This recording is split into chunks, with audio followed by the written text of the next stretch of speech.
families apart and attempts to govern through fear rather than shared values, you foster an environment of lawlessness, recklessness. Trust is essential to maintaining community safety and the rule of law. Federal agents at the direction of the Department of Homeland Security are shattering trust. They are hurting people and they are destroying day by day what we hold dear. Our sense of safety and our literal safety are severely undermined by what happened this afternoon in Portland. I'm so thankful that no one died and more people weren't hurt. The Attorney General and other leaders have been clear about our concerns with the excessive use of force by federal agents in Portland. And today's incident only heightens the need for transparency and accountability. Oregonians deserve clear answers. And I am aligned with Mayor. The priority right now is a full, completed investigation, not more detentions. My message to the federal government is this: we demand transparency. We demand your cooperation with Portland Police and the Multnomah County DA, because we need to investigate this incident efficiently and effectively so we can rebuild trust with our nation's government. There are those who want to cause chaos, but Oregonians know how to stand up and speak out peacefully. We must remain united in peaceful opposition to efforts to tear our community apart. We must not turn against each other. We must stand neighbor to neighbor. We must not take the bait. And I want to end by saying I'm grateful to the first responders who have been managing this incident today here in Portland. And we stand united with Americans across our country and with Minneapolis and Minnesota in light of these very troubling events. Thank you. I'd now like to hand over the podium to Senator Casey Jama, Democratic leader in the Oregon Senate. Well, good afternoon or good evening, everyone. My name is Senator Casey Chama. I also serve as the Senate Majority Leader. I live Hazelwood neighborhood. The incident took place not that far where I live in my home. I'm raising my two children and live with my wife. I have a few messages, but let me start to say this one first. My prayer is to the families and those who are hurt, and I hope they will recover speedily. As I said, I have been in the country about 28 years and I'm a former refugee. I have never thought I will see this moment in the United States of America. This is a challenging time for us. My colleagues and I are working together to ensure that we address this issue at the legislative level. We want to do as best as we can to protect the Oregonians who are fearful, who are scared, who are facing persecution under federal law. So we're going to introduce quite a number of bills that will be trying to minimize the impact of ICE in our community. I'm outraged and angry and frustrated, as many Oregonians are. Let me speak to Oregonians. I share your frustration. And the immigrant refugee community, let me talk directly to them. I share your fear. I share your challenges that we're all facing. And I know that the struggle is real. Let me say this to the Oregonians. Oregonians are welcoming. State of Oregon is welcoming state. We want to keep that way. We want to fight for that. We want to work hard for that. And we want to make sure that all Oregonians feel welcome.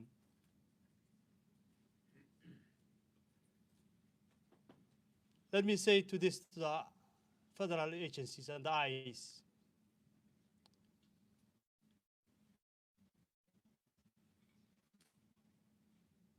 This is Oregon. We do not need you. You're not welcome. You need to get the hell out of our community. Now I want to turn to the podium to Multnomah County Chair Jessica Figebert Peterson.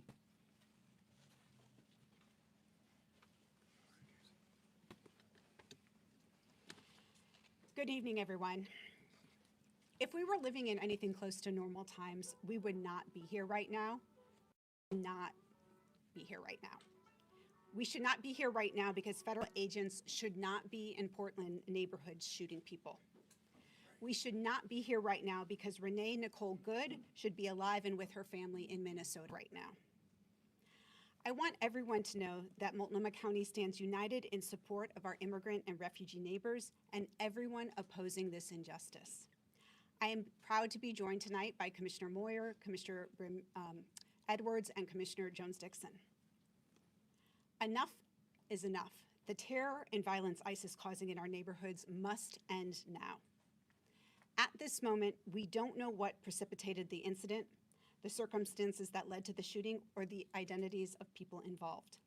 The FBI will be leading the investigation, and they need to allow local law enforcement to participate, and they need to be transparent and accountable to local governments. We know that this news is incredibly alarming and upsetting. We know what happens today speaks to a fear that we have had since last fall when federal law enforcement and immigration agents first increased their presence in our community. Multnomah County will not stand by as federal governments attack our neighbors. Just this morning, our board unanimously voted to extend an emergency declaration in response to the ongoing harm of ICE activity, and we will keep showing up in every way that we can. During our vote, I shared that over the holidays, my office received a string of emails and calls from neighbors in the Brentwood-Darlington neighborhood who are asking for help to find 2 neighbors who were kidnapped by federal agents the day after Christmas. Both of these people are the primary breadwinners for their families, and their children attend the local elementary school. As a parent, my heart breaks for their families and the whole community that has been impacted by these cruel actions. Add to this the horrific murder of Renee Nicole Good in Minnesota, the dozens of lives that have been lost in ICE detention this year, and now a shooting here in Portland. And we can only conclude that this federal activity is a threat to our entire community and is a threat that is growing every day. In light of this, our community is calling on us to act, to deploy resources to support the families impacted by federal activity, and to do all that's in our power to ensure the safety of neighbors going forward. That's what the state of Oregon, Portland, and Multnomah County leaders have done and will continue to do as we respond to this crisis. That's what the people of Portland have done, representing the best of Portland to the whole nation as we continue to stand up for injustice. Thank you to all of you who have come out to protest the cruel and authoritarian actions of this administration while representing Portland's values. Keep showing up the way you have been. Keep raising your voices. Keep showing everyone who we are. Our neighbors and the literal crosshairs of this administration need your support now more than ever. Our solidarity is our strength. These are dark times. There's no getting around that. But I know that together we will persevere. Thank you. And now I would like to turn it over to Portland City Councilor Loretta Smith. Good evening. My name is Loretta Smith, and I'm a counselor from District 1. I stand here with my other counselors, Counselor Candace Avalos and Jamie Dunphy. This situation just got real. This is not a PlayStation moment where you can shoot folks and they come back alive again. I live in that district.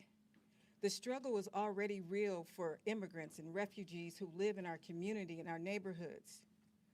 And now I have to go home and tell my son and my 3 grandkids that they cannot stop for law enforcement because they're going to be afraid by looking at law enforcement that they might have the same thing happen to them that happened today. That is so unconscionable that just a day later, what happened in Minneapolis happening right here in Portland. This is very personal for me. And people who look like me, they shouldn't be afraid to walk around in their neighborhoods, walking to school in the morning with their kids. They should feel comfortable in their neighborhoods. And now we're disarmed now. We don't know who to trust. But I want to say here, I support the mayor, I support the governor in their efforts to do the things that we need to do to get ICE out of our state, in our city, in our neighborhoods. The harassment, the violence, the unconscionable walking around and infiltrating our communities as if we're some sort of third world country. It's not cool. And it's not something that we should support. I feel good, I feel strong standing next to my elected leaders and my community leaders behind me. We have to do whatever we need to do to make sure that ICE is no more.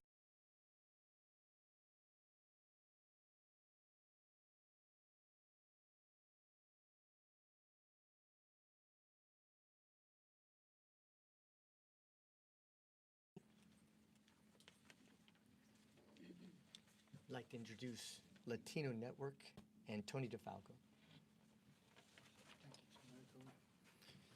Good evening. Tony DeFalco, Executive Director at Latino Network. We are hurting tonight in our community. We are tired of this violence in our community, and we're pissed off. Just last week, we buried one of our young people from gun violence, not less than a mile from this site at 148th and Burnside. This kind of violence is nothing new to our neighborhoods here in Portland and Multnomah County, and we've been working hard for decades to reduce this trend of gun violence by private individuals, but worse, by state-sponsored violence in our neighborhoods. And for this to happen tonight, in many ways, is not a surprise to us. It has been perpetrated upon us for many, many decades as part of routine operations to balance power against our community. So tonight, we have a few calls to action. One, we call on our state leadership to continue its efforts to minimize the role of federal authorities in our communities and to enact legislation in the short session that allows for private right to action, to sue, to enable our Attorney General and others to bring charges against the perpetrators of these violent acts, and to go even further to protect immigrant communities from this ongoing violence and oppression. Two, we desperately need investment in our community. We are picking up the pieces. 2 weeks ago, 2 mothers were taken from their families. In our community, the mothers are the glue that holds everything together. And by targeting mothers, they are trying to rip away the fabric of our very community. The ability to take care of our young people, to take care of entire families, and to match up breadwinners, resources that are coming in with the ability to get kids to school, get kids into preschool, is absolutely devastating to us. And we are desperately trying to fill the gaps by providing wraparound supports to our communities in the form of rent eviction prevention, food, other necessary things coming from these violent acts of detention and now physical violence. Those resources are not coming from our state yet. We need those resources to come from our state immediately.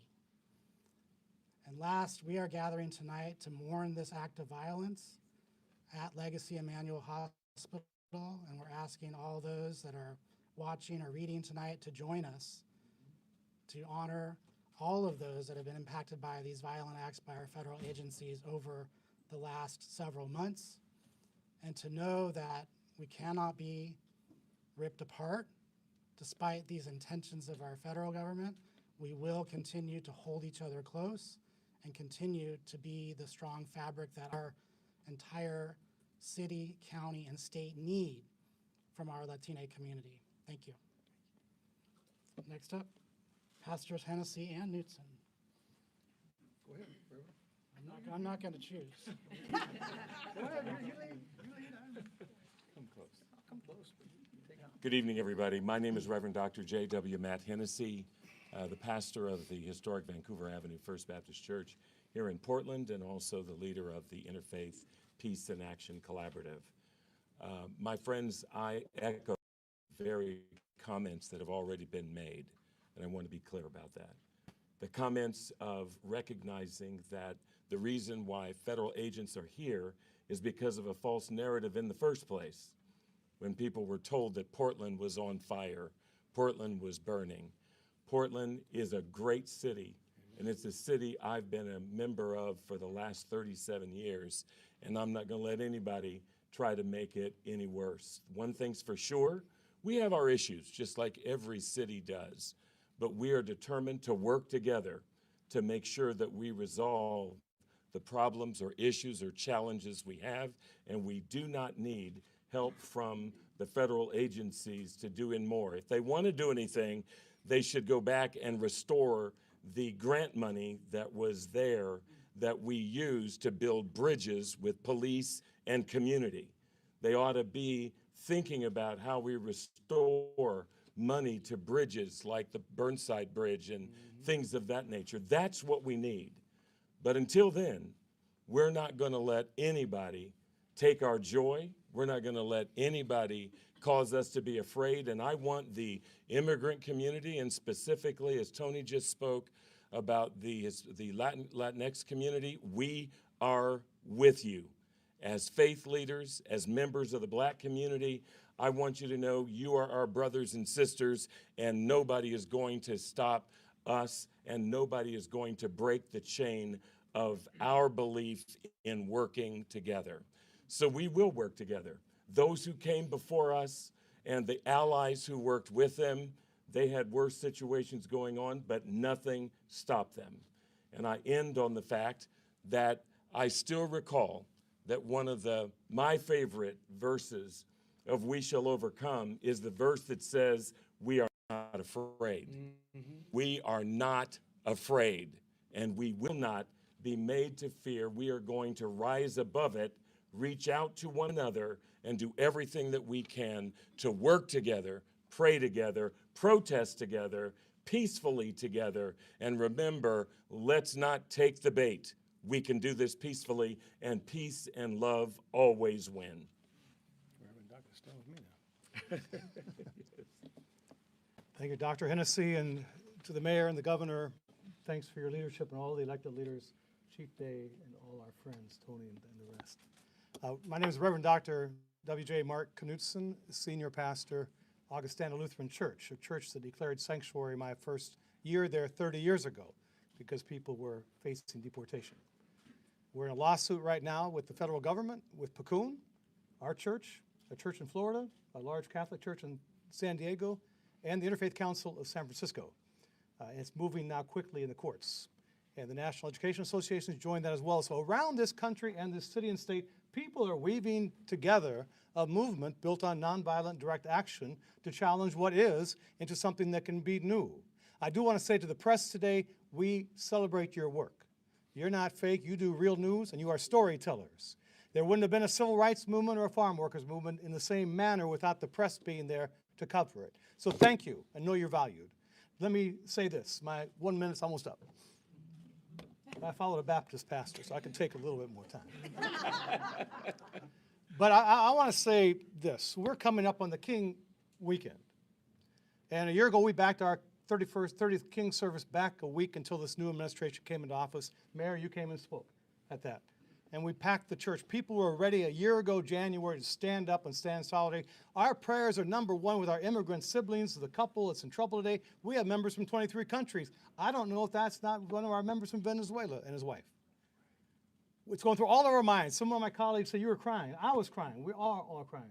We are so torn in this moment, and with a very diverse family myself, as a white male, I can drive around, but my son, my wife, my grandson, daughter, others, our biggest extended family, it's dangerous out there.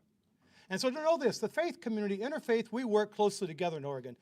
Our Native American spiritual leaders on whose land we stand, Jewish leaders, Muslim leaders, Hindu leaders, Sikh leaders, Christian leaders, other people of faith and people of just goodwill to say enough is enough. This cannot continue. It is inhuman. With King's celebration coming up in just a week, his last couple sermons at Ebenezer and then at the National Cathedral and then at Riverside Church in New York, he said, the biggest purveyor of violence in the world in 1968, the week before he was murdered, is our own government. Those words 60 years later train truly, because we have sisters and brothers who are us, our brown and black siblings, our LGBTQ members are afraid tonight, and we should all be standing in fear and holding together one another and saying to this man in the White House, and I know you're watching, I'll call you out, study your scripture. Don't be doing theological malpractice. Study your scriptures. What does the Lord require of you? But to do justice, love kindness, walk humbly with the Creator and with one another. And in that spirit, Oregon, you've shown we can do this nonviolently. Read the 6 principles of nonviolent direct action. Keep doing what you are doing in a peaceful way. We shall overcome. God bless all of you. God bless our elected leaders, our civic leaders. All of us together, we can do this. Thank you.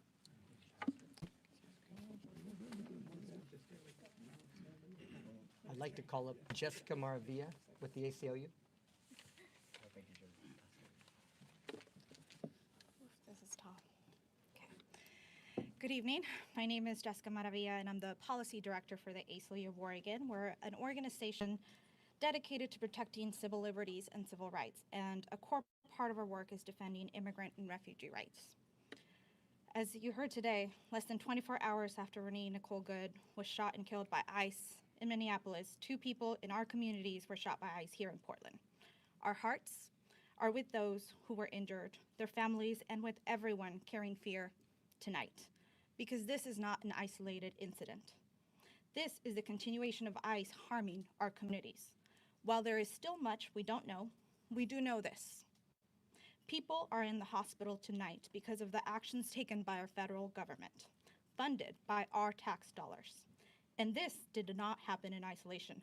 For months, federal immigration agencies have operated with impunity, deploying heavily armed agents into American communities, smashing car windows, dragging people from their vehicles, tear gassing peaceful protesters, and terrorizing neighborhoods.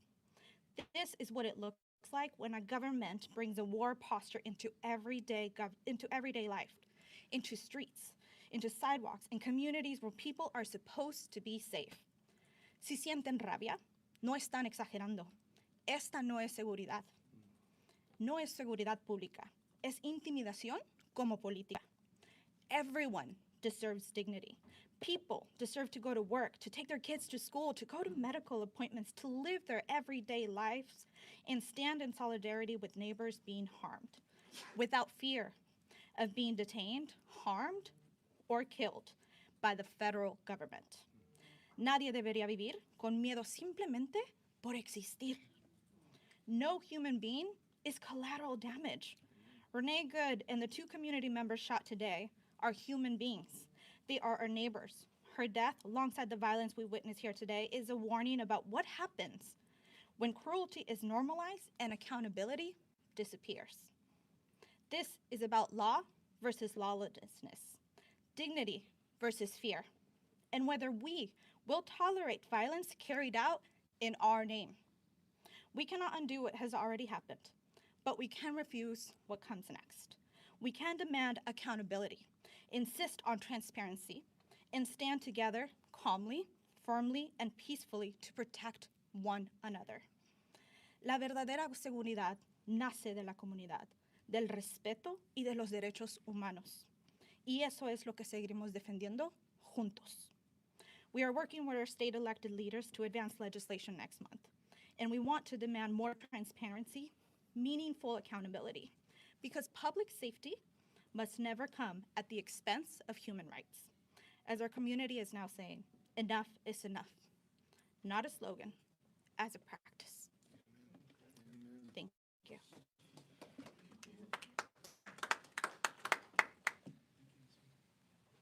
Buenas tardes, everyone.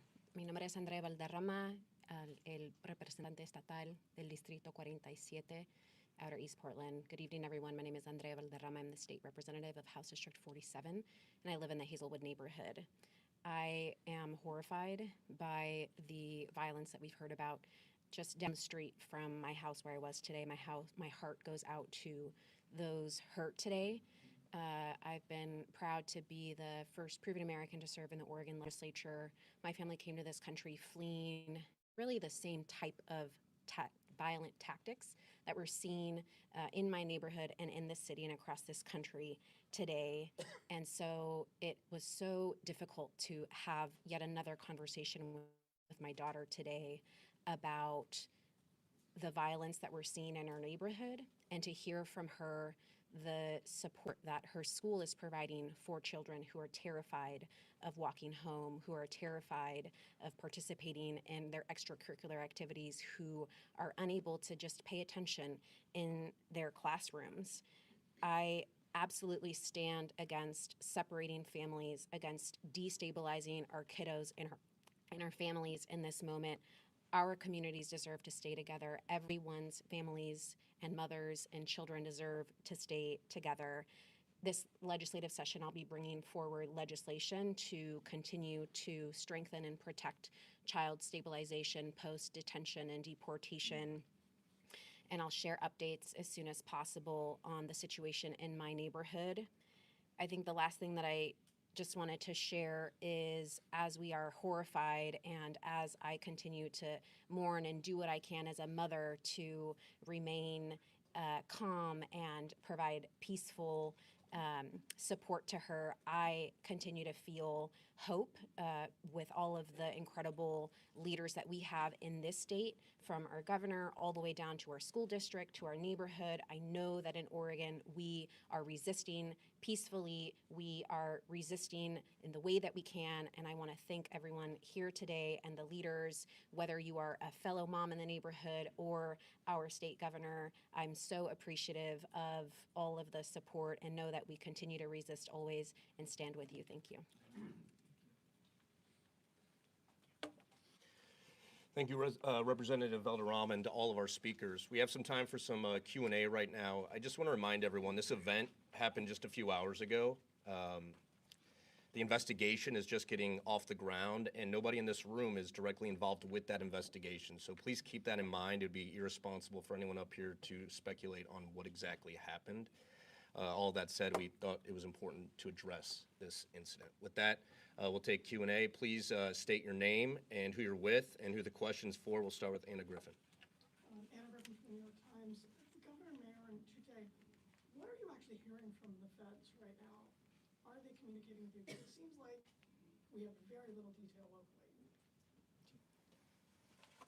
Yeah, shortly after this event occurred, I did have a phone call with the Assistant Special Agent in charge here in Portland of the FBI, and we've been in regular communication with them. We, of course, were on scene, as I mentioned, out on 148th and Burnside, and as well as Portland Adventist, where federal officers were. So we quickly had, sergeants on scene to collaborate with their supervisors. So we are in communication as of just before this briefing, knowing that, we're in communication with one another. But it is their primary responsibility, primarily the lead. And so, as Mike already commented, it's, really would be speculation much beyond the fact that we are talking to one another in terms of, responsibilities, who's doing what, et cetera. Are you hearing from DHS, Governor? No, I've not spoken with the federal government at all. I'm Chief Day Adrian Thomas with KPTV. DHS put out a statement this afternoon on this incident saying that one of the individuals was connected to a previous shooting in Portland. Is that true, and do you have any information on that? And what are the conditions of these two individuals right now? Yeah, I'm familiar with the statement that was put out. I can't comment on whether or not that's the case. We don't know who these individuals are. We have not, they haven't been identified or shared their identification with us. And I don't know the condition of them at this time, just knowing that they were taken to local hospitals. John Adams with KGW. We saw in the incident in Minnesota that there was surveillance video readily available after the incident. Are you aware of any surveillance video that may have captured this incident? I'm not aware of any at this time, no. Have not seen any. Hi there, Chief. Shane Dixon Kavanaugh with the Oregonian. Do you know whether or not Train Day Aragua is active in Portland? I don't have any information that would link that at this time, no.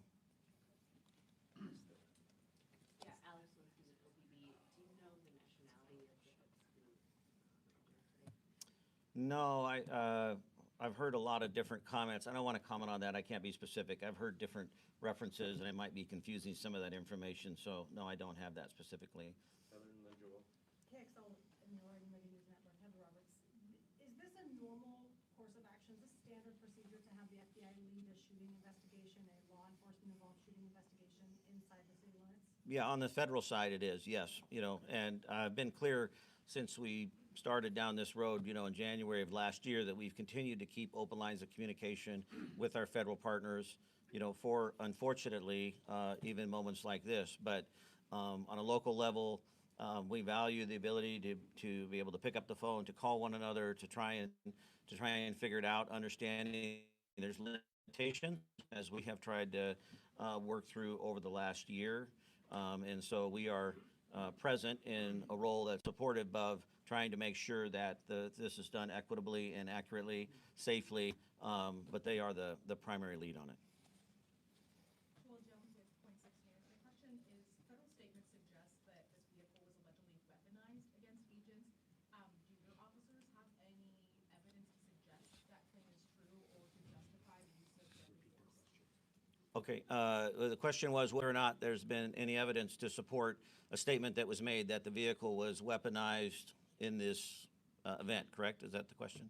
And we don't have any information on that. As I mentioned, we responded after the fact to both the shooting scene. Once we were at the shooting scene, the vehicle was already gone, because then 6 or 7 minutes later, we responded to where the victims had called 911. So we don't have any firsthand information. On the ground, Excuse me?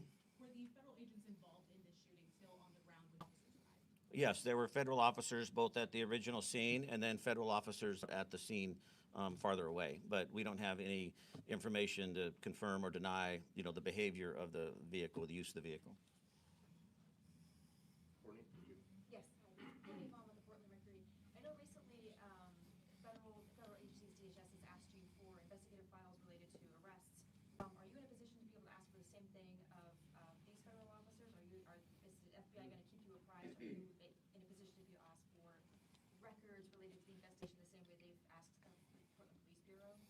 Well, the question is whether or not we are in a position to ask for records, documentation in a manner similar to how the Department of Justice is asking them of the Portland Police Bureau right now.